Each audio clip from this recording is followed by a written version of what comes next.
चलिए, तो मैंने रिकॉर्डिंग स्टार्ट कर दिया है। अब यहाँ पर मैं चैट विंडो भी ओपन कर लेता हूँ और हम हमारे फ्लो में आ जाते हैं। पहले तो आप सीखें कि आपको जावा को डाउनलोड कैसे करना है, ठीक है? उसके बाद वहीं पर हम बहुत सारी चीज़ों को डिस्कस भी करेंगे। उसके बाद हम फिर हमारे आज फर्स्ट प्रोग्राम को करेंगे इलैबोरेट, ठीक?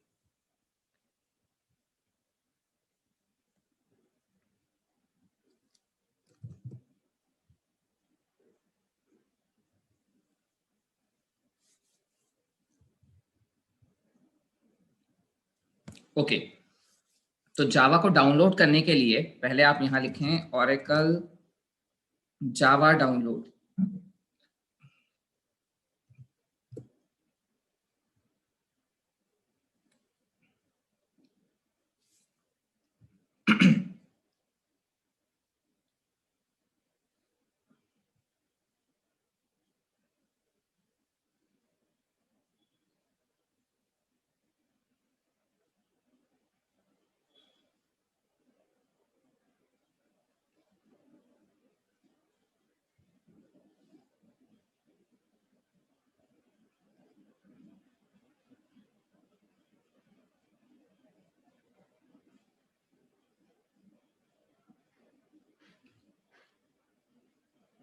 एम आई ऑडिएबल गाइस? क्या आप लोगों को मेरी आवाज आ रही है?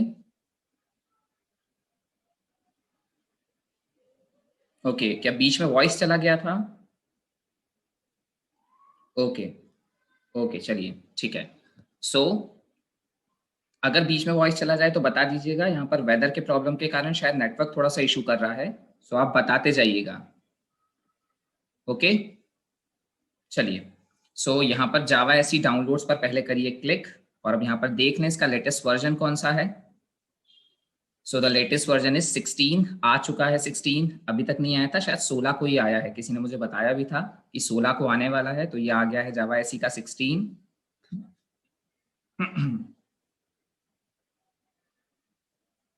बिल्कुल।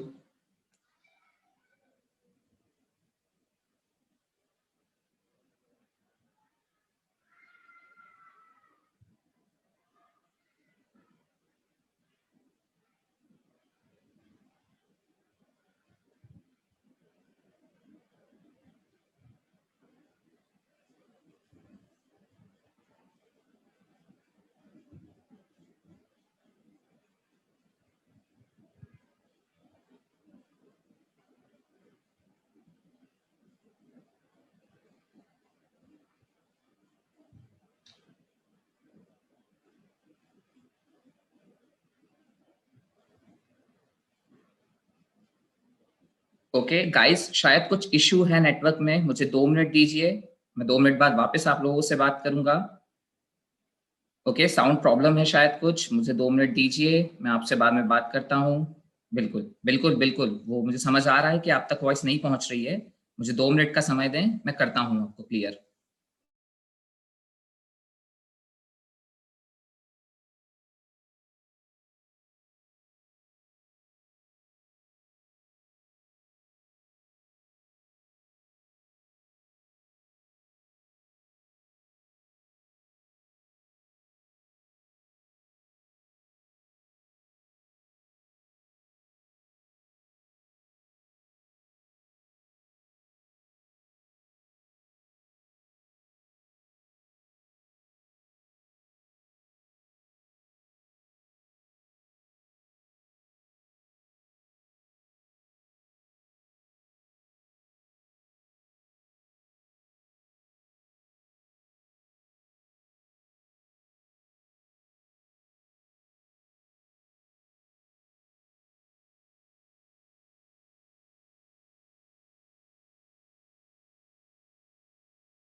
ओके, नाउ एम आई ऑडिएबल? ओके, चलिए सतीश, थोड़ा सा पेशेंस रखिए बेटा, कभी कभी टेक्निकल गड़बड़ हो जाती है और वेदर खराब चल रहा है अभी भोपाल का, आपको पता ही होगा, वेदर के कारण भी थोड़ी सी दिक्कतें होती है ना, हर क्लास में ऐसा प्रॉब्लम होता है। ठीक है, ऐसे इतने हाइपर ना हुआ कीजिए बेटा, चलता है। ठीक है, ओके चलिए सुनिए। सो अब डाउनलोड के लिए मैंने आपको बताया कि आप जाइए ओरेकल जावा के ऊपर, ओरेकल जावा डाउनलोड, तो ये पेज ओपन होगा और यहाँ पे आ चुकी है आपकी जावा 16 वर्जन, और यहीं पर हमारा जावा का 15 वर्जन भी अवेलेबल है, और यहाँ पर जावा का 11 LTS अवेलेबल है, और यहाँ जावा का 8 अवेलेबल है। अब सवाल ये उठता है कि आपको क्या डाउनलोड करना है, तो जरा ध्यान से सुनिएगा कि आपको क्या डाउनलोड करना है। जावा 8 के बाद से जावा ने 32 बिट ऑपरेटिंग सिस्टम के लिए जावा का वर्जन बनाना बंद कर दिया था। मतलब अगर आपका 32 बिट ऑपरेटिंग सिस्टम है, आपको ये चेक करना होगा कि ऑपरेटिंग सिस्टम आपका कौन सा है। अगर आपका ऑपरेटिंग सिस्टम 32 बिट है, तो 32 बिट ऑपरेटिंग सिस्टम के लिए आपको जावा एसी 8 ही डाउनलोड करना होगा, क्योंकि 8 के बाद के जितने वर्जन्स हैं वो सिर्फ 64 बिट के ऊपर अवेलेबल हैं, वो 32 बिट पर एग्जीक्यूट नहीं होते, ना ही 32 बिट के लिए ना ही उसका सेटअप आता है। Is it clear? ओके, सो अगर आपका 32 बिट ऑपरेटिंग सिस्टम है तो आपको डाउनलोड करना है जावा एसी 8, यहां से जेडीके डाउनलोड, आपको ये जेडीके करना है डाउनलोड। और अगर आपका 32 बिट वर्जन है, 64 बिट वर्जन है, तो 64 बिट वर्जन के लिए मैं आपको सजेस्ट करूंगा कि आप जावा 11 डाउनलोड कर लें, ये एलटीएस सपोर्ट के साथ है। आपका मन है तो आप 16 डाउनलोड कर सकते हैं, 15 भी डाउनलोड कर सकते हैं, लेकिन आपको जो डाउनलोड करना चाहिए दैट इज जावा 11, बिकॉज ये एलटीएस सपोर्ट के साथ है। Is it clear? ओके, तो आप डाउनलोड क्या करेंगे? आप डाउनलोड करेंगे जावा एसी 11 अगर आप हैं 64 बिट ऑपरेटिंग सिस्टम वाले, और आप डाउनलोड करेंगे जावा 8 अगर आप हैं 32 बिट ऑपरेटिंग सिस्टम कॉन्फ़िगरेशन वाले। क्लियर है इतना? चलिए अब हम डिस्कस करते हैं हमारे फर्स्ट प्रोग्राम को। कोई बात नहीं, अगर आपने जावा 15 डाउनलोड कर लिया है तो कोई इशू नहीं है, आपने 16 भी डाउनलोड कर लिया है तो कोई इशू नहीं है, कोई दिक्कत नहीं है। आप 16 डाउनलोड करें या 15 डाउनलोड करें, कोई प्रॉब्लम नहीं है।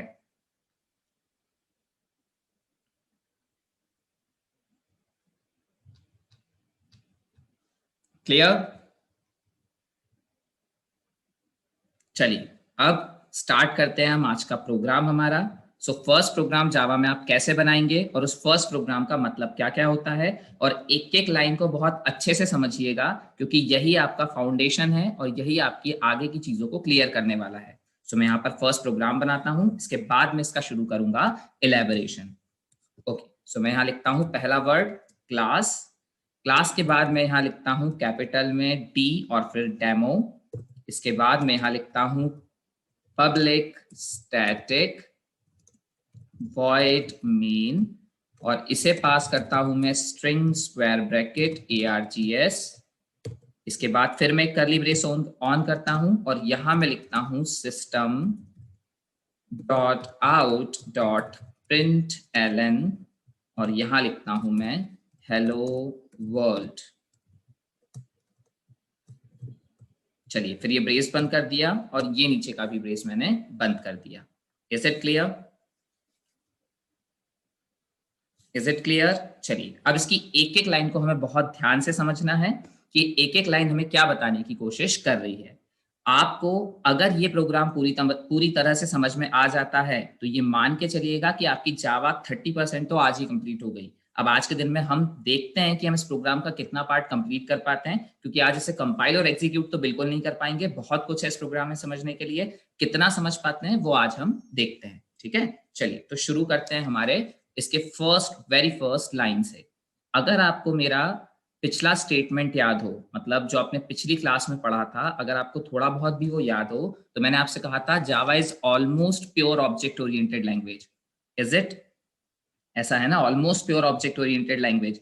अगर ये almost pure object oriented language है तो ये स्ट्रॉन्ग सपोर्टर है एनकैप्सुलेशन की, और अगर ये स्ट्रॉन्ग सपोर्टर है एनकैप्सुलेशन की, तो हर चीज जावा में किसके अंदर अवेलेबल होती है?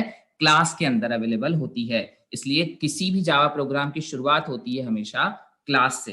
बिना क्लास के जावा में कुछ भी एग्जिस्ट नहीं करता। इस चीज को बिल्कुल याद कर लें, गोल्डन रूल की तरह अभी समझ लें, क्योंकि अब से 2-3 स्टेप बाद फिर से मैं आपसे यही सब पूछने वाला हूं जो मैं अभी आपको बता रहा हूं।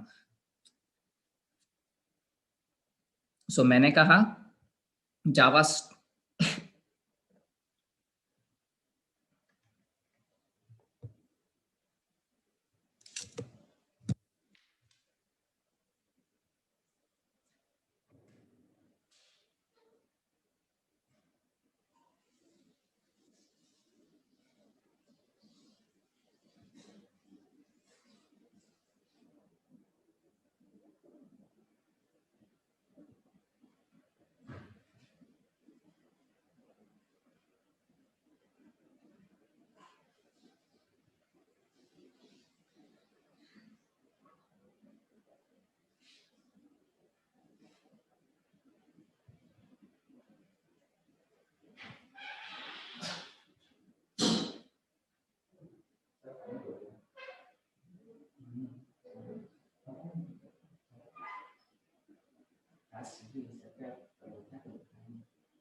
Guys, now am I audible?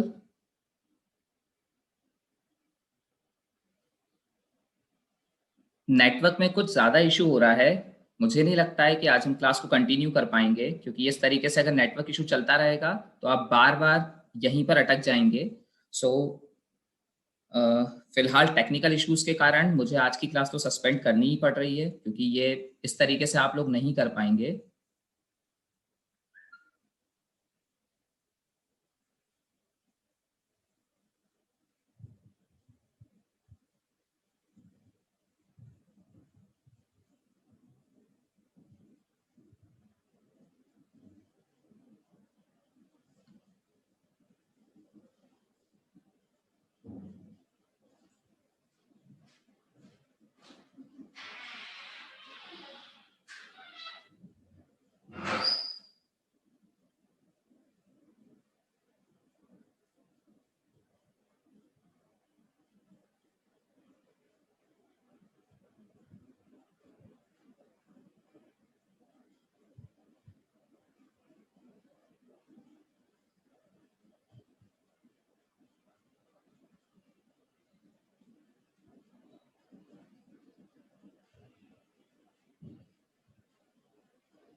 Now is it audible? Okay. आप लोगों के चैट्स पे अभी अभी पढ़े हैं, आप लोग कंटिन्यू जो लिख रहे थे मैं पढ़ रहा हूँ सारी चीजें। मैं क्लास कंटिन्यू कर रहा हूँ, लेकिन अब अगर वॉइस का प्रॉब्लम होता है तो मैं वॉइस क्लास को डिस्कनेक्ट करूंगा। ठीक है, एक बार आपके लिए मैं फिर से क्लास रिज्यूम कर रहा हूँ। और अगर वॉइस का प्रॉब्लम होता है तो मैं क्लास को डिसकंटिन्यू करूंगा, फिर आपको इस क्लास का नेक्स्ट जो भी शेड्यूल होगा वो कल या कभी भी पता चलेगा। बट पहले हम कोशिश करेंगे कि हम इस क्लास को कंटिन्यू आज ही करें। Is it okay? और आपसे ज्यादा चिंता बेटा हम लोगों को होती है आपकी। ठीक है, वॉइस का लिटरली प्रॉब्लम है, that's why there is some issue. Okay, चलिए। हम लोग कहाँ पर थे? एक मिनट रुक जाएं, जरा मैं क्लियर कर लेता हूँ।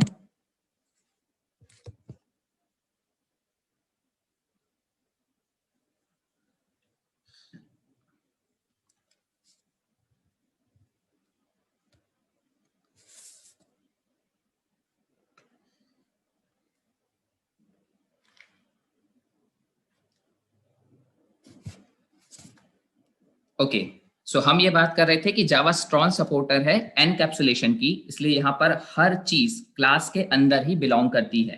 ठीक है, अब एम आई ऑडिएबल नाउ?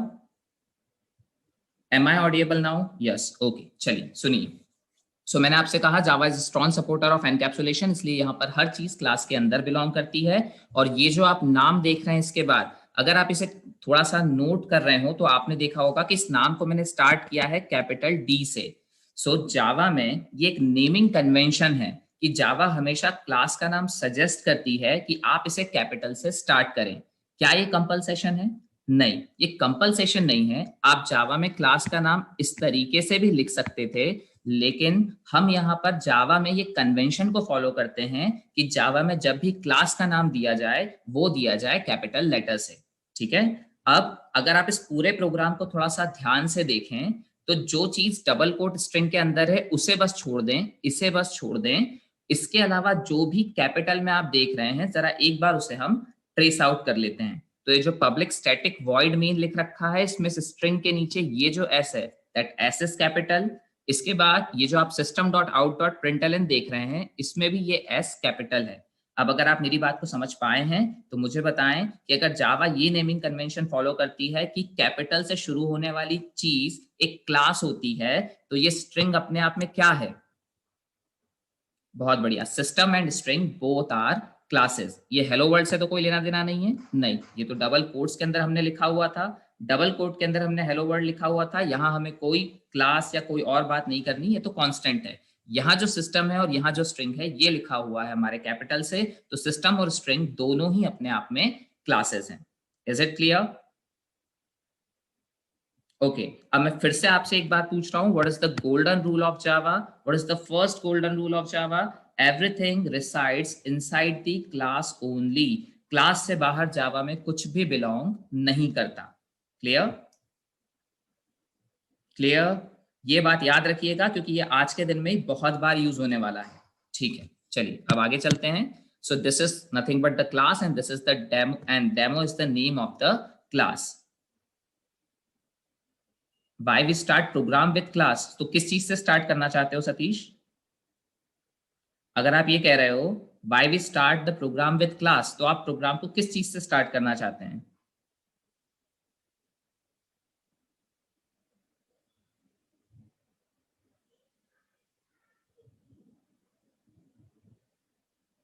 है ना?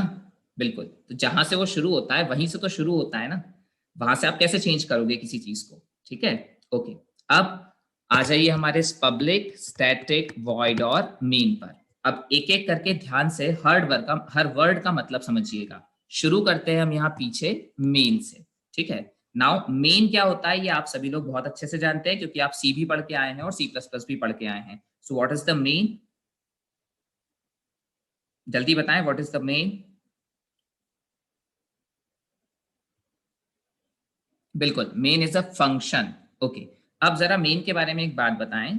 मेन जो आपने सी और सी प्लस प्लस में पढ़ा था, बिल्कुल, this is starting point of program, this is the function, this is the method. Java की भाषा में बात करें तो ये एक मेथड है, सी सी प्लस प्लस की भाषा में बात करें तो ये एक फंक्शन है।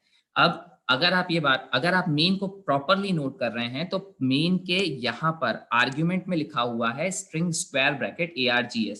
ये क्या है हमें ये भी समझना है। बट मुझे बताएं सी और सी प्लस प्लस में अगर आपने चीजों को ध्यान से पढ़ा हो तो हमें पता है सी और सी प्लस प्लस में मेन कोई भी आर्ग्यूमेंट रिसीव नहीं करता था, पर जावा में मेन एक आर्ग्यूमेंट को रिसीव करता है and that argument is string square bracket ARGS। clear?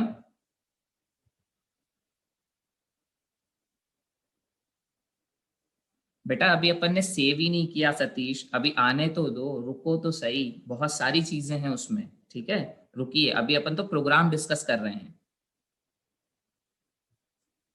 Okay सुने अब जरा, तो ये जो मेन है यहाँ पर हमने आर्ग्यूमेंट में स्ट्रिंग स्क्वायर ब्रैकेट ARGS लिखा हुआ है। सुने सुने भाई, अभी आप मेरे फ्लो से मुझे जाने दें, बीच में डिस्टर्ब ना करें प्लीज। ठीक है ओके सो जब मैं आपसे ये कह रहा हूं कि ये जो मेन है यहाँ पर ये आर्ग्यूमेंट को रिसीव कर रहा है। अब ये जो आर्ग्यूमेंट को रिसीव कर रहा है तो मुझे एक बात बताएं, सी और सी प्लस प्लस में मेन को कॉल कॉल करता था। अगर आपने सी और सी प्लस प्लस अच्छे से पढ़ी है तो मुझे बताएं सी और सी प्लस प्लस में मेन को कौन कॉल करता था। सो हम कहते हैं सी और सी प्लस प्लस में मेन को ऑपरेटिंग सिस्टम कॉल करता था, पर जावा में मेन को ऑपरेटिंग सिस्टम कॉल नहीं करता, बल्कि जावा में मेन को कॉल करता है JVM।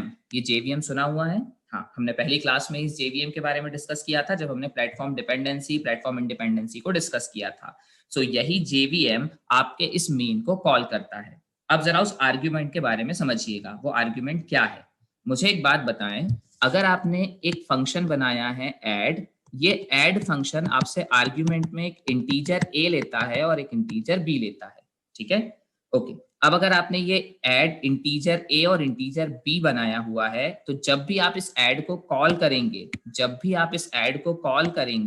तो ऐड को कॉल करते समय आप क्या लिखेंगे, ऐड 10, 20।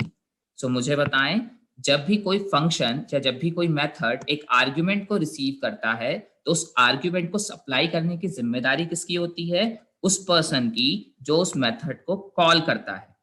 रॉन्ग और राइट? यस, उस पर्सन की जिम्मेदारी होती है जो हमारे ऐड फंक्शन को कॉल करता है। अब मुझे आप बताएं, अभी मैंने आपसे कहा कि मेन को कॉल करता है JVM, और अगर मेन को JVM कॉल करता है तो ये जो आर्ग्यूमेंट यहां पर दिया गया है इसे सप्लाई करने की जिम्मेदारी भी किसकी होगी? बहुत बढ़िया, इसे सप्लाई करने की जिम्मेदारी भी होगी JVM की। तो एज अ प्रोग्रामर आपका यहाँ पे कोई रोल है क्या? एज अ प्रोग्रामर आपका यहाँ पे कोई रोल है क्या? नहीं, आपका कोई रोल नहीं है। पर फिर ये दिया क्यों गया है? तो सुनिए इसका एक्चुअल आंसर। ये एक्चुअली एक टॉपिक है जिसे हम कहते हैं कमांड लाइन आर्ग्यूमेंट्स।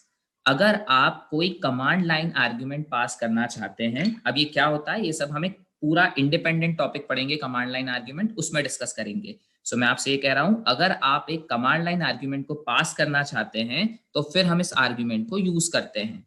अगर आप कमांड लाइन आर्ग्यूमेंट पास करना चाहते हैं तो आप JVM से कहते हैं, ध्यान से सुनना, तो आप JVM से कहते हैं दीज आर सम आर्ग्यूमेंट्स, ये आर्ग्यूमेंट्स लो और आप सप्लाई कर दो मेन को। क्यों आप सप्लाई कर दो मेन को? क्योंकि मेन को कॉल कौन कर रहा है? मेन को कॉल कर रहा है JVM। सो एक प्रोग्रामर चाहे तो JVM को ये रिक्वेस्ट कर सकता है कि मैं आपको कुछ आर्ग्यूमेंट्स प्रोवाइड कर रहा हूं, ये आर्ग्यूमेंट्स आप प्रोवाइड कर दो मेन को, और मेन में वो स्टफ कहाँ होंगे? मेन में वो स्टफ होंगे स्ट्रिंग स्क्वायर ब्रैकेट ARGS में। Is it clear?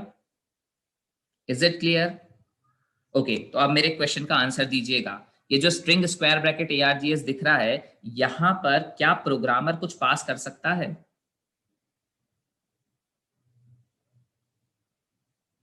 सीधे तरीके से बोले तो नहीं, पर हम ये बोल सकते हैं कि अगर हम एक तरीका यूज करें that is command line argument, तो उस तरीके से हम JVM को ये बोल सकते हैं कि मैं कुछ आर्ग्यूमेंट देना चाहता हूं, आप मेरे आर्ग्यूमेंट पास कर दो, तब वो दे सकता है क्या?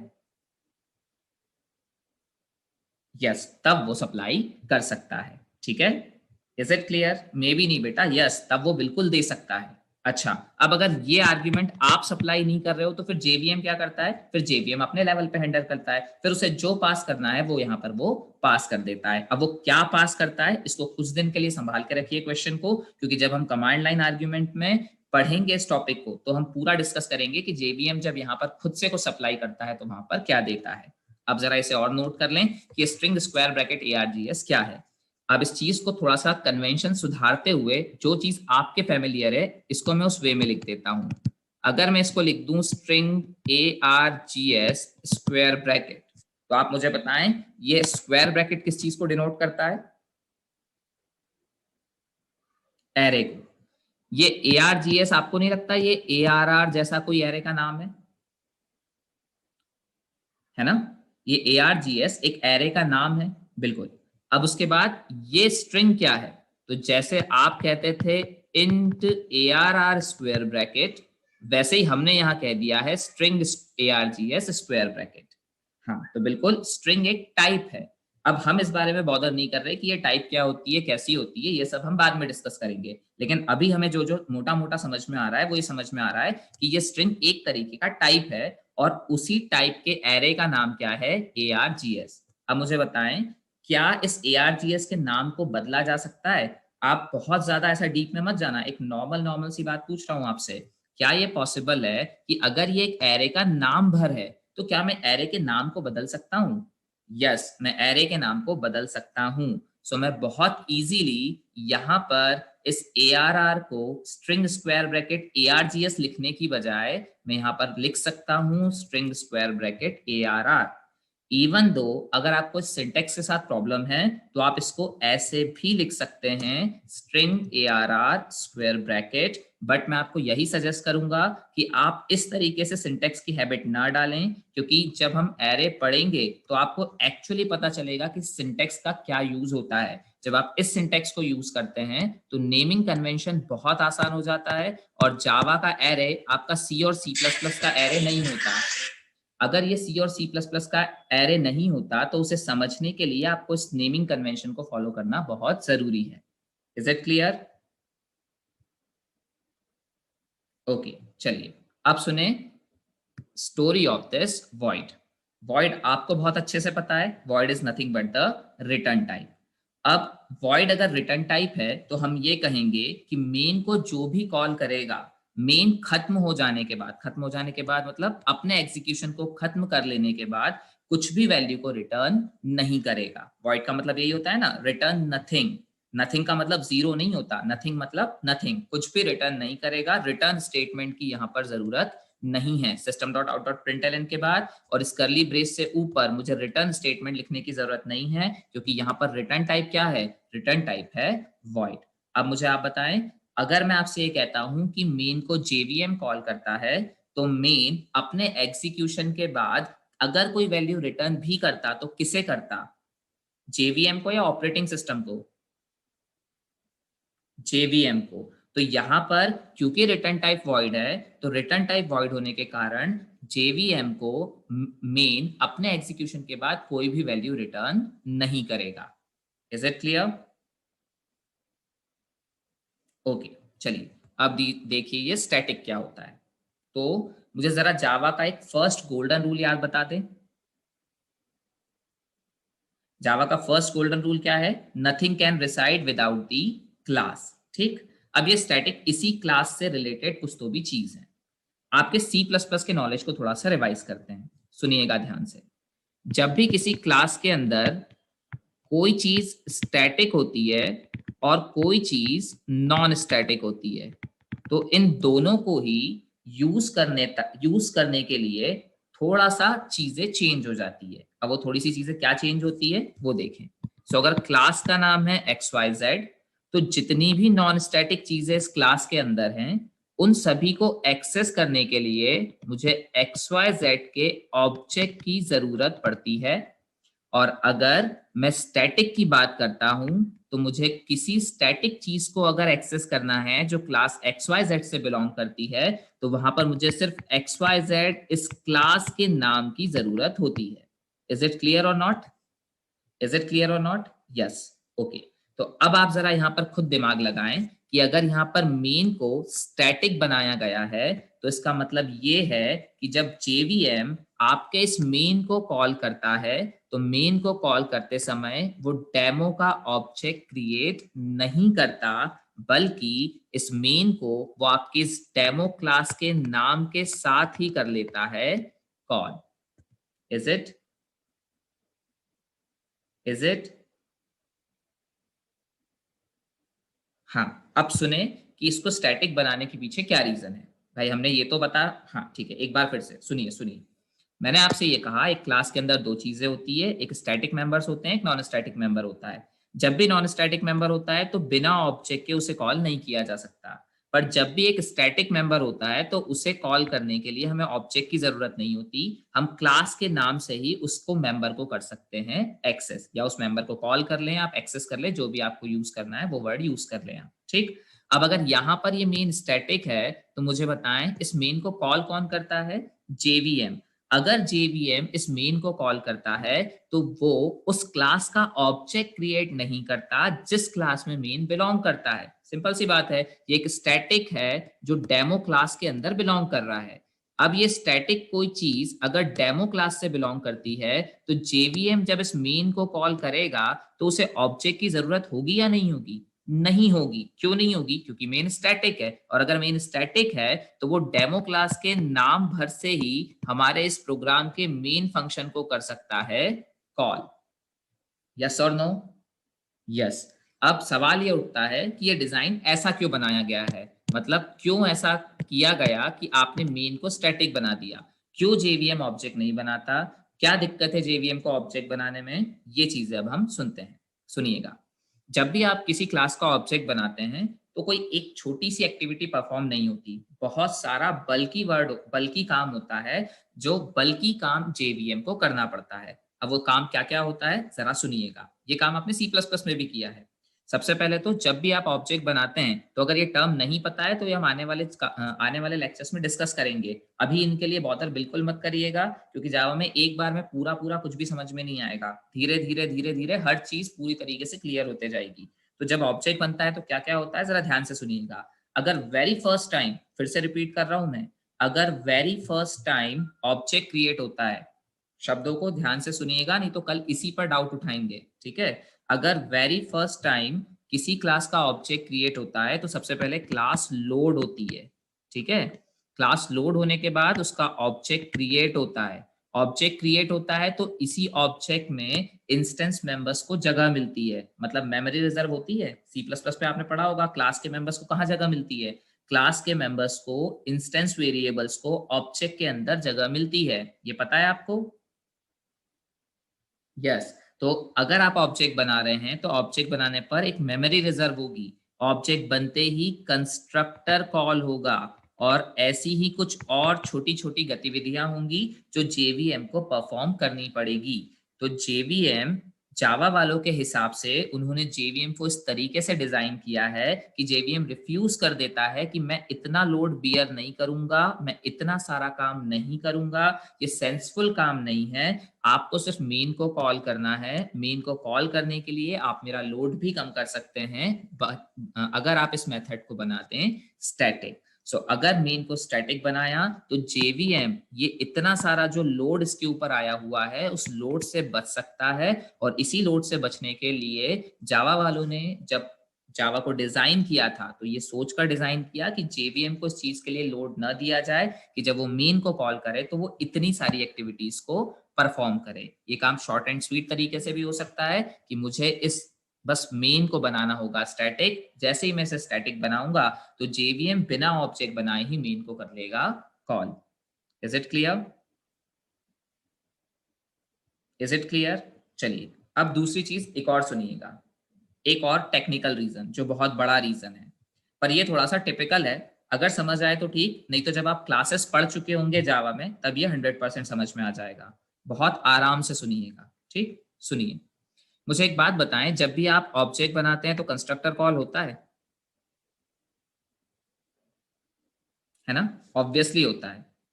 इस क्लास के कंस्ट्रक्टर का नाम क्या होगा? अगर आपने सी प्लस प्लस ध्यान से पढ़ी है तो नो डाउट इस क्लास के कंस्ट्रक्टर का नाम डेमो होगा। ये क्लास के अंदर जो कंस्ट्रक्टर अवेलेबल होगा, जो डिफॉल्ट कंस्ट्रक्टर होता है, वो नॉन पैरामीटराइज्ड होगा ना, है ना? जो डिफॉल्ट कंस्ट्रक्टर है वो नॉन पैरामीटराइज्ड होगा। अब आप मुझे बताएं एक और रूल, अगर आप नॉन पैरामीटराइज कंस्ट्रक्टर को कोई पैरामीटर पास कर दें, मतलब आप कंस्ट्रक्टर खुद डिजाइन कर लें, यहाँ पर ये जो पर्टिकुलर कंस्ट्रक्टर है ये आप खुद डिजाइन कर लें, और जब आप इस कंस्ट्रक्टर को खुद डिजाइन करेंगे और अगर आपने इसको कोई आर्ग्यूमेंट सप्लाई कर दिया तो मुझे बताएं, एक कंस्ट्रक्टर को जब आप आर्ग्यूमेंट सप्लाई कर देते हैं या एक ऐसा कंस्ट्रक्टर आप बना देते हैं, कोई भी, चाहे आप डिफॉल्ट बना दें, चाहे आप आर्ग्यूमेंट वाला बना दें, चाहे आप नॉन पैरामीटराइज बना दें, कोई भी एक कंस्ट्रक्टर अगर आपने आपकी तरफ से क्लास में दिया तो क्या जावा डिफॉल्ट कंस्ट्रक्टर हटा लेती है ना? हाँ ना बेटा, डिफॉल्ट कंस्ट्रक्टर हट जाता है। अगर आपने सी प्लस प्लस ध्यान से पढ़ी हो, अगर आपने सी प्लस प्लस ध्यान से पढ़ी हो तो सी प्लस प्लस में अगर आपने कोई भी कंस्ट्रक्टर अपनी तरफ से दिया तो डिफॉल्ट कंस्ट्रक्टर हटा दिया जाता है। ठीक है, अब जरा सुने, मान लीजिए आपने यहाँ पर एक ऐसा कंस्ट्रक्टर बनाया जो एक आर्ग्यूमेंट लेता था। अब ये तो जो आर्ग्यूमेंट लेता था ये इसने ले लिया, इस आर्ग्यूमेंट वाले कंस्ट्रक्टर के चक्कर में जावा ने यहां से वो वाला कंस्ट्रक्टर हटा दिया जो आर्ग्यूमेंट में कुछ नहीं लेता, या जैसे हम कहते हैं डिफॉल्ट कंस्ट्रक्टर। अब आप मुझे बताएं कि जब जेवीएम ऑब्जेक्ट बनाएगा तो जेवीएम ऑब्जेक्ट बनाने पर कंस्ट्रक्टर कॉल करेगा या नहीं करेगा? करेगा, पर कौन सा वाला करेगा उसको क्या पता। जावा, आपने इसके अंदर एक डिफॉल्ट कंस्ट्रक्टर को हटा के यहाँ पे आर्ग्यूमेंट वाला कंस्ट्रक्टर दे दिया है। जेवीएम की कोडिंग तो जावा वालों ने करी है और उसने जेवीएम को ये सिखाया होता कि आप जब भी ऑब्जेक्ट बनाएंगे तो आपको एक डिफॉल्ट कंस्ट्रक्टर को कॉल करना पड़ेगा। Is it clear? भाई जेवीएम की कोडिंग आपने नहीं की, जेवीएम की कोडिंग तो जावा वालों ने की। तो जब जेवीएम बना रहे होंगे तो उस जेवीएम को क्या सिखाया होगा? अगर ये स्टैटिक नहीं होता तब की बात बता रहा हूं, है ना, अभी तो ये स्टैटिक है। अगर ये स्टैटिक नहीं होता तो जेवीएम को क्या सिखाते? ये सिखाते कि आपको इस डेमो क्लास का ऑब्जेक्ट बनाना पड़ेगा और जब आप इसका ऑब्जेक्ट बनाओगे तो आपको एक कंस्ट्रक्टर भी कॉल करना पड़ेगा। पर कंस्ट्रक्टर कौन सा कॉल करोगे? नाउ देयर आर वेराइटीज, यहाँ पर आर्ग्यूमेंट वाला भी हो सकता है, बिना आर्ग्यूमेंट वाला भी हो सकता है, दो आर्ग्यूमेंट वाला भी हो सकता है। तो पहले तो यही डायलेमा है कि जेवीएम को क्या बोलें, कौन सा आर्ग्यूमेंट वाला कंस्ट्रक्टर कॉल करना है, नो आर्ग्यूमेंट, वन आर्ग्यूमेंट या टू आर्ग्यूमेंट। ठीक है, तो यही सबसे पहले तो एक दिक्कत हो गई है। दूसरी चीज, अगर उसको ये भी समझा दिया जाता कि नहीं आपको तो वो वाला कंस्ट्रक्टर कॉल करना है जो डिफॉल्ट होता है, डिफॉल्ट मतलब नो आर्ग्यूमेंट वाला, और अगर आपने ऐसा कोई कंस्ट्रक्टर दे दिया होता जिसके बाद डिफॉल्ट कंस्ट्रक्टर वहां अवेलेबल नहीं होता, तो क्या जेवीएम कंस्ट्रक्टर को कॉल कर पाता? क्योंकि अब उसको तो ये सिखाया गया था कि कौन सा कंस्ट्रक्टर कॉल करना है, नो आर्ग्यूमेंट वाला, और आपने कौन सा दे दिया है, वन आर्ग्यूमेंट वाला। अब अगर वन आर्ग्यूमेंट वाला क्लास में अवेलेबल है तो वो कैसे कॉल कर लेगा जबकि उसको वो आता ही नहीं है? Is it clear? एक्सप्लिसिटली कैसे कॉल कर रहोगे राहुल? जेवीएम कॉल कर रहा है, आप थोड़ी ना कर रहे हो। आपने जेवीएम को सिर्फ कमांड दिया कि एग्जीक्यूट करो। अब एग्जीक्यूट करो के बाद जेवीएम एग्जीक्यूट कर रहा है ना इंटरनली। आप बताओ, आप जब ऑब्जेक्ट बनाते हो, सुनिए जरा ध्यान से, सुनना बात को, आप जो बोल रहे हो एक्सप्लिसिटली बना सकते हैं। एक्सप्लिसिटली कैसे बनाओगे? अगर आपने सी प्लस प्लस पढ़ी है तो आप ऐसा लिखते हो, मान लीजिए अगर ईएमपी क्लास है तो आप यहाँ लिखोगे ईएमपी 10,20। मान लीजिए दो आर्ग्यूमेंट लेता है कंस्ट्रक्टर, तो ये तो लाइन आपने लिखी ना खुद से, आपके हाथ से। जेवीएम को कैसे पता कि ये लाइन लिखनी है? भाई जेवीएम तो इंटरनली कॉल करता है ना, तो जेवीएम थोड़ी ना ये लाइन लिख पाएगा। यहाँ से जेवीएम ऑब्जेक्ट क्रिएट कर रहा है, अगर जेवीएम ऑब्जेक्ट क्रिएट करता, अगर जेवीएम ऑब्जेक्ट क्रिएट करता तो कंस्ट्रक्टर के लिए क्या कॉल जनरेट करता? यहाँ तो डायलेमा वाली सिचुएशन है ना। अंडरस्टूड? क्लियर है? ओके, चलिए, सभी को क्लियर है ये? ओके, अब देखें जरा, सुने बात को। सो कंक्लूड करें, क्यों इसे स्टैटिक बनाया गया? पहला, जेवीएम के ऊपर लोड ना आए, और दूसरा, अगर सही रीजन हम देखें तो कंस्ट्रक्टर कॉलिंग का क्या था, डायलेमा था कि कंस्ट्रक्टर कॉलिंग रिजॉल्व नहीं हो पाएगी, इसलिए आप तो शांति से मेन को बना दो स्टैटिक, तो ना ऑब्जेक्ट का लफड़ा और ना ही कंस्ट्रक्टर का लफड़ा। क्लियर? क्लियर? ओके, अब यहां देखें, this is what, public. Public को हम क्या कहते हैं? पब्लिक को हम कहते हैं एक्सेस स्पेसिफायर। जावा में कितने एक्सेस स्पेसिफायर होते हैं? जावा में 4 एक्सेस स्पेसिफायर होते हैं। ठीक है, पब्लिक, प्रोटेक्टेड, प्राइवेट और एक और होता है डिफॉल्ट। ठीक, अभी चारों क्या होते हैं ये सब हम जब पैकेज पढ़ेंगे तब बहुत अच्छे से डिस्कस करेंगे, बट अभी के लिए मैं आपको ये बता दूं कि आप जब भी किसी भी क्लास के मेथड को एक्सेस करते हैं तो मेथड को अगर क्लास के बाहर से एक्सेस किया जाता है, now what is the meaning of class के बाहर से एक्सेस करना? तो जरा अपना सी प्लस प्लस रिवाइज करें। आप सी प्लस प्लस के अंदर मेन फंक्शन बनाते थे और यहां से किसी क्लास के फंक्शन को कॉल करते थे। तो मान लीजिए क्लास है, इसके अंदर एक फंक्शन है। अब अगर इस फंक्शन को आप मेन में बैठकर कॉल कर रहे हैं तो हम कहते हैं ये क्लास के बाहर से कॉल हो रहा है। ठीक है, लूप नहीं बेटा, आउटसाइड द क्लास। सो यहां पर हम इस outside the class from another class भी कह सकते हैं या मेन से भी कह सकते हैं, जो भी आप कहना चाहते हैं। सो हम कुल मिला के ये बात कर रहे हैं कि ये फंक्शन जहां पर बना है, ये फंक्शन जहां पर बना है वहां से कॉल नहीं हुआ है, बल्कि ये कहीं किसी दूसरी जगह से कॉल हुआ है। सो बिल्कुल वैसे ही जब हम बोलते हैं जावा में भी कि किसी क्लास के मेथड को अगर आप कॉल करना चाहते हैं तो किसी क्लास के मेथड को आप तभी क्लास के बाहर से कॉल कर पाएंगे जब वो पब्लिक नेचर का हो। अब जरा ध्यान से सुने, मुझे बताएं क्या हमारा जेवीएम इस क्लास के अंदर है? क्या हमारा जेवीएम इस क्लास के अंदर है? जेवीएम एक बात बताएं, कोडिंग ही होगी ना, एक प्रोग्राम होगा ना, है ना? जेवीएम क्या है? जेवीएम एक प्रोग्राम है। तो क्या ये प्रोग्राम, जेवीएम वाला प्रोग्राम इस क्लास के अंदर है? नहीं है। तो कहाँ है? आउटसाइड दी क्लास है। अगर जेवीएम आउटसाइड दी क्लास है तो वो इस मेन को तभी कॉल कर पाएगा ना जब ये मेन कैसा हो? पब्लिक हो। अगर मेन पब्लिक नहीं हुआ तो क्या जेवीएम इस क्लास के मेन फंक्शन को कॉल कर पाएगा? नहीं कर पाएगा, बिल्कुल। दैट्स वाई इस मेन को बनाया गया पब्लिक। क्लियर है? क्लियर? चलिए अब जरा एक बार क्विक रिवीजन ले लीजिए फटाफट, और उसके बाद फिर हम आते हैं नीचे वाली लाइन पे। And this is the crucial line. जो काम अभी तक एक लाइन में होता था, यहाँ पे बहुत सारी चीजें बढ़ गई है। ठीक है, चलिए सुनिए जरा आप। सो क्विक रिवाइज करें। What is the main? एक फंक्शन। हाँ, मेन इज ऑलवेज पब्लिक, बिल्कुल। आपको से पब्लिक ही बनाना होगा। अब इसके बाद मेरे कुछ क्वेश्चन के भी आंसर दीजिएगा, है ना? बस पढ़ना पढ़ना नहीं होगा, क्वेश्चन भी सॉल्व करना होगा। सुनिए, पहले रिवाइज करिए क्विकली।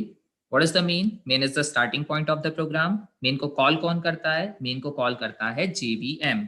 जावा में जेवीएम मेन को कॉल करता है, ऑपरेटिंग सिस्टम कॉल नहीं करता।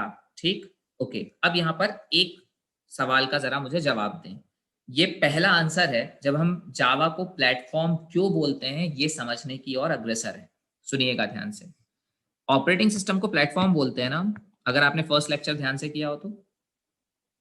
ऑपरेटिंग सिस्टम को हम प्लेटफॉर्म बोलते हैं ना। सी प्लस प्लस में मेन को कौन कॉल करता था? ऑपरेटिंग सिस्टम, है ना? जावा में मेन को कौन कॉल करता है? जेवीएम। अब मुझे बताएं, मेन को हमेशा ऑपरेटिंग सिस्टम कॉल करता है या प्लेटफॉर्म कॉल करता है? ना, मेन को हमेशा ऑपरेटिंग सिस्टम कॉल करता है, जिसे हम प्लेटफॉर्म कहते हैं ना।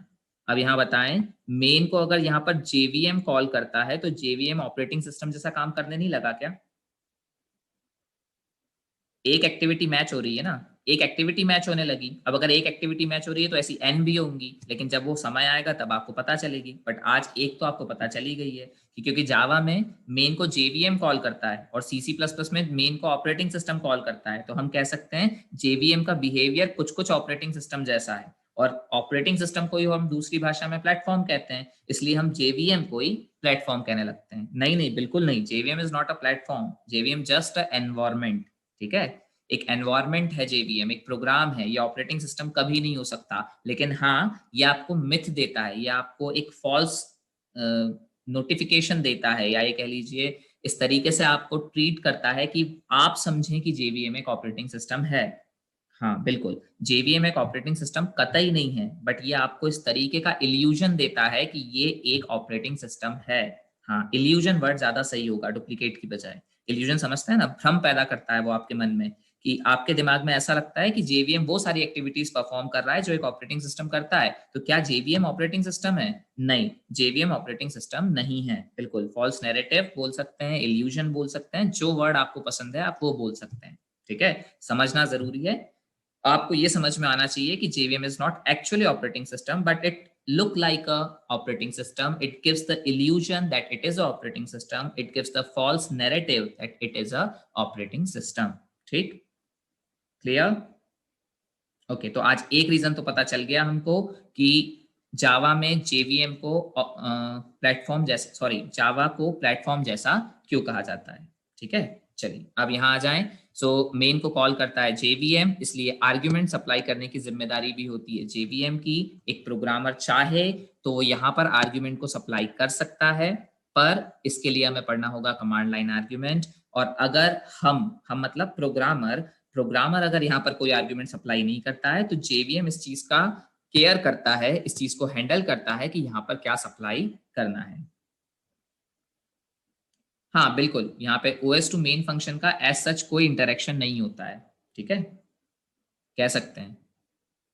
चलिए अब सुनिए आगे का। वॉइड मतलब रिटर्न टाइप थी वॉइड। वॉइड मतलब जेवीएम को कुछ भी रिटर्न नहीं करेगा मेन अपने एग्जीक्यूशन के बाद। Static, this is the important word, कि जेवीएम हमारी डेमो क्लास का ऑब्जेक्ट क्रिएट नहीं करेगा जब वो इस पर्टिकुलर मेन मेथड को करे कॉल।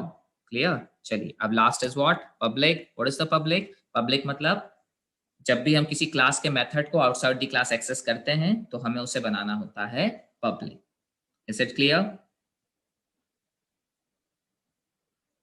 Everything is clear? चलिए अब ये देखिए, what is the meaning of system dot out dot println. Okay, तो ये प्रोग्राम करेगा क्या? सिंपल सी बात है, ये प्रोग्राम जब भी एग्जीक्यूट होगा कंसोल के ऊपर प्रिंट कर देगा हेलो वर्ल्ड। अब इस पर्टिकुलर लाइन को यहाँ प्रिंटलन से शुरू करते हैं, फिर हम समझेंगे what is the out and what is the system. ठीक। ओके, सो पेशेंटली ध्यान से समझिएगा, बहुत ट्रिकी चीज है। एक बार समझ में आ गई तो पूरा समझ में आ जाएगा। ओके, सो अगर आपको C++ में फंक्शंस को पहचानना समझाया गया होगा तो आपको ये चीज बहुत अच्छे से पता है। फंक्शन की निशानी होती है पैरेंथेसिस। अगर आप किसी भी नाम के बाद पैरेंथेसिस को देखते हैं तो आप कहते हैं that is the function. Is it? सही है। ओके, सो प्रिंटलन जावा में एक फंक्शन है, नो डाउट। अच्छा, अब मेरे क्वेश्चन का आंसर दीजिएगा, ये प्रिंटलन आपने बनाया या जावा ने बनाया दिया? जावा ने बनाया दिया, ठीक है। जावा में हर चीज कहाँ रहती है? जावा में हर चीज कहाँ रहती है? क्लास में। तो ये प्रिंटलन भी किसी ना किसी क्लास में रहता होगा। ये प्रिंटलन भी किसी ना किसी क्लास में रहता होगा। एक क्लास के मेंबर को कैसे एक्सेस करते हैं? एक क्लास के मेंबर को कैसे एक्सेस करते हैं? तो हम कहते हैं दो तरीके से। नहीं नहीं, डॉट नहीं बेटा।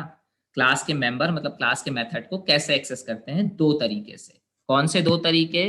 पहले आपको ये समझना होगा कि जिस कंपोनेंट, जिस मेथड की आप बात कर रहे हो, जिस फंक्शन की आप बात कर रहे हो, वो नेचर वाइज कैसा है। मतलब अगर प्रिंटलन स्टैटिक टाइप का हुआ तो मुझे ऑब्जेक्ट की जरूरत नहीं है, पर अगर प्रिंटलन नॉन स्टैटिक टाइप का हुआ तो मुझे ऑब्जेक्ट की जरूरत है।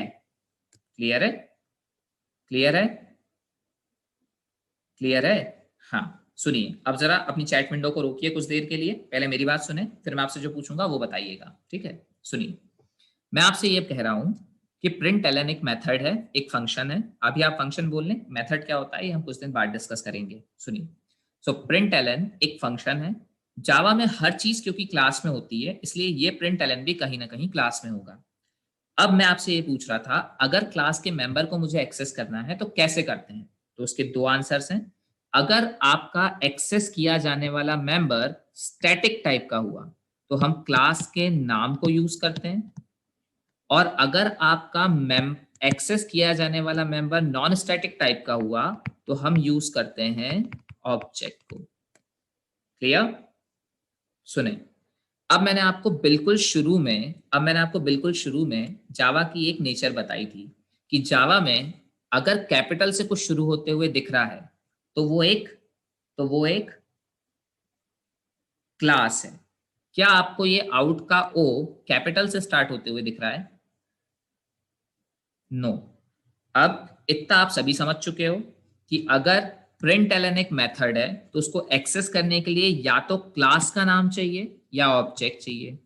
इन दो चीज में से ये आउट क्या हो सकता है? तो मैंने बोला आउट का ओ कैपिटल नहीं है इसलिए क्लास तो नहीं ही हो सकती। तो फिर ये क्या हो सकता है? ऑब्जेक्ट। ऑब्जेक्ट, ठीक है। ओके, अब मुझे बताएं ये आउट ऑब्जेक्ट आपने बनाया या ये भी बना बनाया मिला? आपने बनाया। कहाँ बनाया आउट ऑब्जेक्ट? कहीं लिखा? कहीं लिखा ऐसा न्यू, ऐसा कुछ करके लिखा कहीं?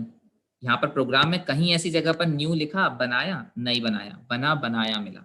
ठीक है, चलिए अब ये बना बनाया ऑब्जेक्ट है किसका, तो ध्यान से समझिएगा। मुझे बताएं, ये प्रिंट एलन मान लीजिए किसी क्लास का पार्ट है। ठीक है, this println is a part of some class X Y Z. So out किसका ऑब्जेक्ट है? सो आउट किसका ऑब्जेक्ट है? एक्स वाई जेड का। बहुत बढ़िया। So out is the object of X Y Z class. ये out बना बनाया मिला या फिर हमने बनाया? सो हम कहेंगे ये हमें बना बनाया मिला। अब अगर ये आउट हमें बना बनाया मिला तो जावा में हर चीज कहाँ रहती है? क्लास में। इसका मतलब ये आउट भी किसी क्लास में रहता होगा, ये आउट भी किसी क्लास में ही रहता होगा। ठीक है ना? अब मुझे बताएं, इस आउट के आगे ये एस कैपिटल है ना, इस आउट के आगे ये एस कैपिटल है ना? बहुत बढ़िया। सो ये सिस्टम एक्चुअली क्या है? एक क्लास है। और अगर आउट को आप क्लास के नाम से एक्सेस कर रहे हैं तो क्या ये आउट नॉन स्टैटिक होगा या स्टैटिक होगा? स्टैटिक होगा। So this out is a static member of, इस क्लास का नाम बता सकते हैं? सिस्टम। बहुत बढ़िया, this class name is system. चलिए सुनिए फिर से, किसी ने मुझसे पूछा सर आउट स्टैटिक कैसे, सुनिएगा ध्यान से। ये आउट बना बनाया मिला, हमें ये पता है, तो कहाँ रहता होगा? ये रहता होगा क्लास में। अब ये एक्सेस कैसे होगा? दो तरीके से, या तो ऑब्जेक्ट से या तो क्लास के नेम से। भाई क्लास के अंदर कोई भी चीज है, उसे अगर आप क्लास के बाहर एक्सेस करना चाहते हो तो उसे आपको कॉल तो करना ही पड़ेगा ना। तो आउट को कॉल करने के लिए, आउट को यूज करने के लिए आपको इसके आगे या तो एक क्लास का नाम देना होगा या तो एक ऑब्जेक्ट का नाम देना होगा। तो अगर आप यहाँ पर एक ऑब्जेक्ट का नाम देते तो ये एस स्मॉल होता।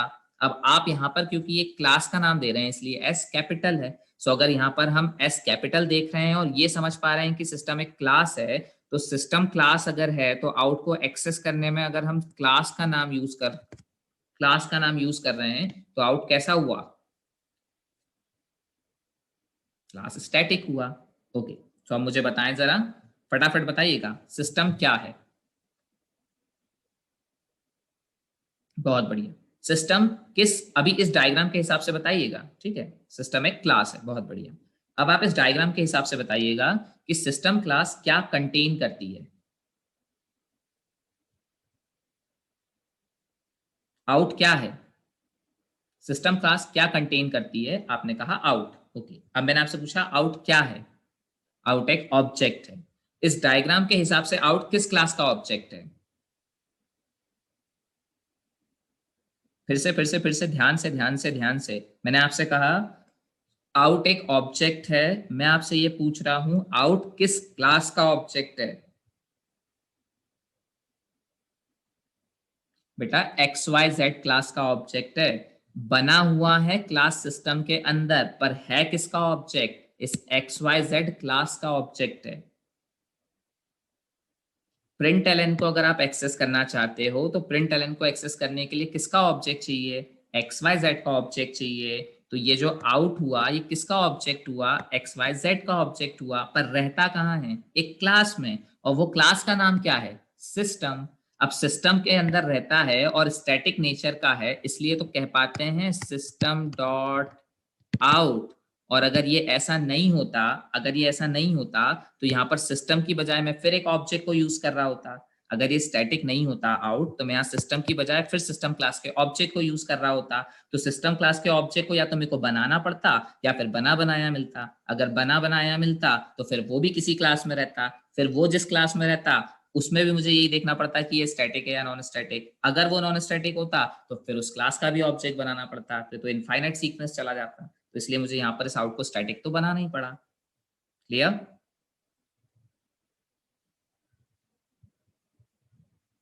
Is it clear? ओके, हाँ समराइज कर रहा हूं, बिल्कुल रुकिए जरा। चलिए तो जरा इसे आप क्लियर कर लेते हैं और इसे करते हैं समराइज। सो फटाफट आप ही लोग जवाब दें। What is the println? Println is a function. Println एक फंक्शन है तो कहां रहता होगा? जल्दी जल्दी रिप्लाई करें। क्लास में। उस क्लास को हाइपोथेटिकली हमने क्या नाम दिया था? उस क्लास को हाइपोथेटिकली हमने नाम दिया था XYZ। ठीक है, एक minute रुकिएगा। So this is class XYZ। इसके अंदर हमारा प्रिंट मेथड है और ये प्रिंट मेथड अब मैं एक्सेस करना चाहता हूं। तो प्रिंट मेथड को एक्सेस करने के लिए हमने दो रूल पढ़े। पहले मुझे देखना होगा प्रिंट कैसा है, स्टैटिक है या नॉन स्टैटिक है। तो हमने यहां पर देखा, यहां पर क्या लिखा हुआ है? आउट। आउट का ओ कैसा है? स्मॉल। स्मॉल है मतलब अगर आप आउट की हेल्प से प्रिंट एलन को एक्सेस कर रहे हैं तो नो डाउट आउट एक ऑब्जेक्ट होगा, क्योंकि एक मेथड के आगे दो ही चीज हो सकती है, या तो क्लास का नाम या तो ऑब्जेक्ट। अगर क्लास का नाम होता तो ये कैपिटल होता, पर ये तो स्मॉल है। स्मॉल है मतलब ये एक ऑब्जेक्ट है। तो अब मैं आपसे अगर पूछूं आउट किसका ऑब्जेक्ट है, तो आप मुझसे बोलोगे आउट XYZ का ऑब्जेक्ट है। सही है ना? सही है। हाँ। अब मैं आपसे पूछता हूं आउट आपको बना बनाया मिला या आपने बनाया? तो आपने मुझसे कहा सर बना बनाया मिला। फिर मैंने आपको जावा का फर्स्ट गोल्डन रूल याद दिलाया कि अगर आउट बना बनाया मिला है तो कहाँ रहता होगा? तो आपने मुझसे कहा सर किसी क्लास में रहता होगा। तो मैंने आपसे कहा ओके ये एक क्लास है, इस क्लास के अंदर हमारा आउट रहता है। अब अगर इस आउट को आप एक्सेस करना चाहते हो तो फिर दो तरीके। अगर ये स्टैटिक हुआ तो क्लास के नाम से, अगर ये नॉन स्टैटिक हुआ तो ऑब्जेक्ट के नाम से। तो हमने आगे देखा तो क्या मिला? सिस्टम। सिस्टम का एस कैसा है? कैपिटल। अगर एस कैपिटल है इसका मतलब सिस्टम एक क्लास है, और अगर सिस्टम एक क्लास है तो नो डाउट आउट स्टैटिक है या नॉन स्टैटिक है? स्टैटिक है। अब अगर ये स्टैटिक है, अब अगर ये स्टैटिक है और इसके आगे लिखा गया नाम उस क्लास को रिप्रेजेंट करता है जिसके अंदर आउट बिलोंग करता है, तो मैं कहूंगा इस क्लास का नाम क्या है? तो मैं क्या कहूंगा इस क्लास का नाम क्या है? सिस्टम। कहाँ XYZ पे पहुंच जाते हो बेटा? इस क्लास का नाम है सिस्टम। क्लियर?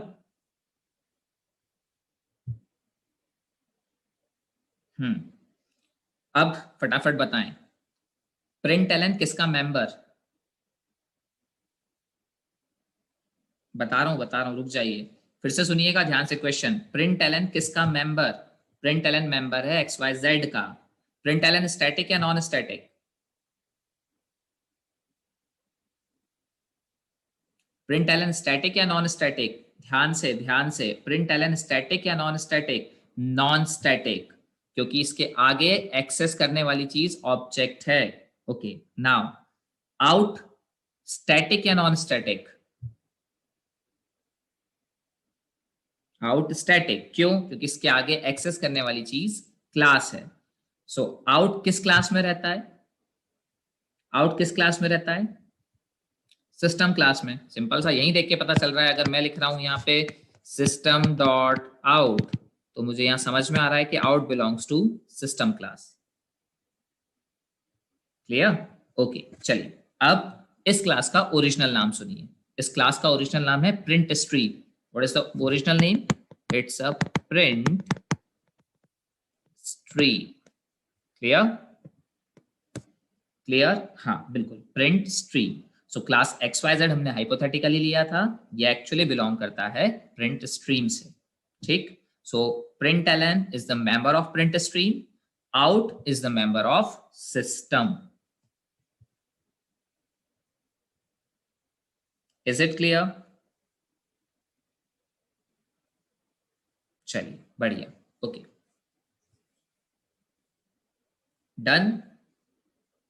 अब मुझे फटाफट जावा के जरा गोल्डन रूल्स बता दीजिए। प्रिंट स्ट्रीम एक क्लास है, बिल्कुल प्रिंट स्ट्रीम एक क्लास है। ठीक, चलिए अब सुनिए जावा के कुछ गोल्डन रूल्स। पहला गोल्डन रूल क्या था? Everything should reside into the class. ये पहला गोल्डन रूल हमारे इस लाइन पर बहुत काम आया ना? ठीक है। ओके अब दूसरा रूल सुनिए। किसी भी क्लास के मेंबर को एक्सेस करते टाइम पे हमारे दिमाग में सबसे पहले क्या आना चाहिए? कि वो मेंबर स्टैटिक है या नॉन स्टैटिक। अगर वो मेंबर स्टैटिक है तो किससे एक्सेस होगा? क्लास के नाम से। अगर वो मेंबर नॉन स्टैटिक है तो किससे एक्सेस होगा? क्लास के ऑब्जेक्ट से। क्लियर? ये दूसरा गोल्डन रूल। क्लियर? क्लियर?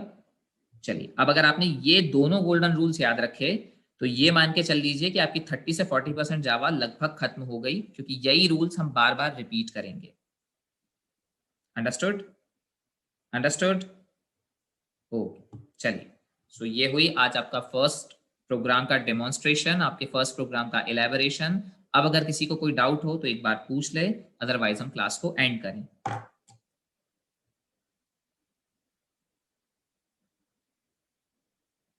हाँ, बिल्कुल कर सकते हैं, बिल्कुल कर सकते हैं Ashish. Yes, repeat second golden rule. सुनिए, सेकंड गोल्डन रूल ये है कि जब भी आप किसी चीज को एक्सेस करें, किसी भी चीज को, अभी हम किसको एक्सेस कर रहे थे? प्रिंटलन को। अभी हम एक्सेस करने की बात कर रहे थे प्रिंटलन को। तो जब भी आप किसी चीज को एक्सेस करें तो पहले देखें कि वो क्या है, स्टैटिक नेचर का है या नॉन स्टैटिक नेचर का है।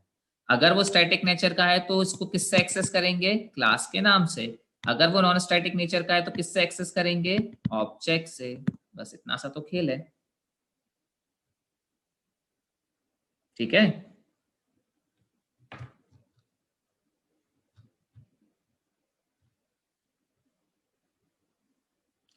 The main function has two arguments that traditionally are called argc, argv and return a signed integer in .c++ also. It depend करता है कि आप कंपाइलर कौन सा यूज कर रहे हैं मोहित। टर्बो में करके बताइए ये काम, है ना? मॉडर्न सी प्लस प्लस की बात नहीं कर रहा हूं मैं। सी प्लस प्लस तो वैसे भी प्लेटफॉर्म डिपेंडेंट है और पूरा का पूरा कंपाइलर पे डिपेंड करती है। आप एक एक इस तरीके से बात तो सी प्लस प्लस के बारे में कभी इंटरव्यू में ऐसा मत कहिएगा, ठीक है? इंटरव्यू पर्सपेक्टिव में बता रहा हूं मैं आपको ये चीज। अगर आपसे इस तरीके का कोई क्वेश्चन पूछ लिया गया तो उसका स्ट्रेट आंसर होता है सी इज कंपाइलर डिपेंडेंट। आप किस कंपाइलर को यूज कर रहे हैं उसके बेसिस पे जज होता है कि क्या आपका मेन लेगा या नहीं लेगा। वीएस कोड पे अगर आप काम करते हैं तो वीएस कोड के ऊपर ये सी प्लस प्लस या सी कुछ भी ले लीजिए, आप पहले आर्ग्यूमेंट रिसीव कर लेता है, ठीक है? पर यही कोड ब्लॉक पे अगर आप करते हैं तो कोड ब्लॉक पे नहीं करता है वो, ठीक है ना?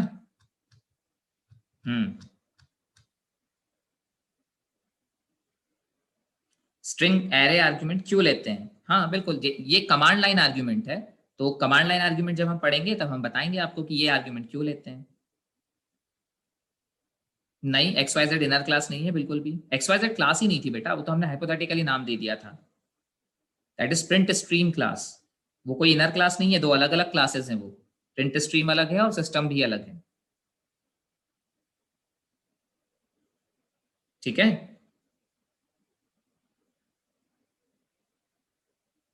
एलटीएस में कौन सा? टीएलएस में नहीं। एलटीएस में जेडीके ही डाउनलोड करना है आपको, जेडीके जो भी जेडीके लिखा होता है। हाँ, प्रिंट स्ट्रीम का ऑब्जेक्ट सिस्टम क्लास में बना है, बिल्कुल।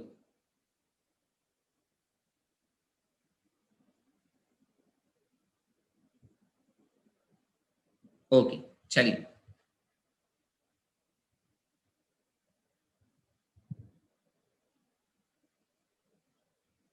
जावा मेमोरी क्रिएट नहीं करता, मैंने ऐसा तो आपसे कहा ही नहीं कि जावा मेमोरी क्रिएट नहीं करती।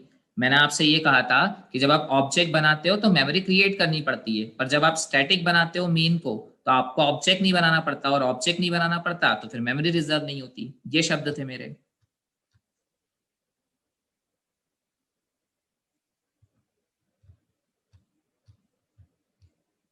ठीक है? चलिए, प्रिंट स्ट्रीम क्लास पैकेजेस में होती है, जैसे सी में या सी प्लस प्लस में हेडर फाइल्स होती है, वैसे ही जावा में पैकेजेस होते हैं। तो अभी यहाँ हमने कोई पैकेज यूज नहीं किया है। जब आप थोड़ा सा आगे बढ़ जाएंगे तो हम यहाँ पर एक पैकेज भी यूज करेंगे, फिर आपको समझ में आएगा वो। जावा स्लो एग्जीक्यूट क्यों होती है बेटा? मैंने पहले लेक्चर में आपको इसका आंसर दिया है जब मैं प्लेटफॉर्म डिपेंडेंसी समझा रहा था। एक बार आप उस लेक्चर को रिवाइज करें। हाँ बिल्कुल, डॉट लैंग पैकेज में होती है, बिल्कुल। पर वो बाय डिफॉल्ट पैकेज इंपोर्टेड होता है, इसलिए मुझे लैंग पैकेज को इंपोर्ट करने की जरूरत नहीं होती है, ठीक है? चलिए, ओके। चलिए, फिर मिलते हैं नेक्स्ट क्लास में। कल आपकी कोई क्लास नहीं है, जो आपका रेगुलर शेड्यूल है वही शेड्यूल रहेगा। So next class will be on Friday 5:30 PM। Okay, bye bye.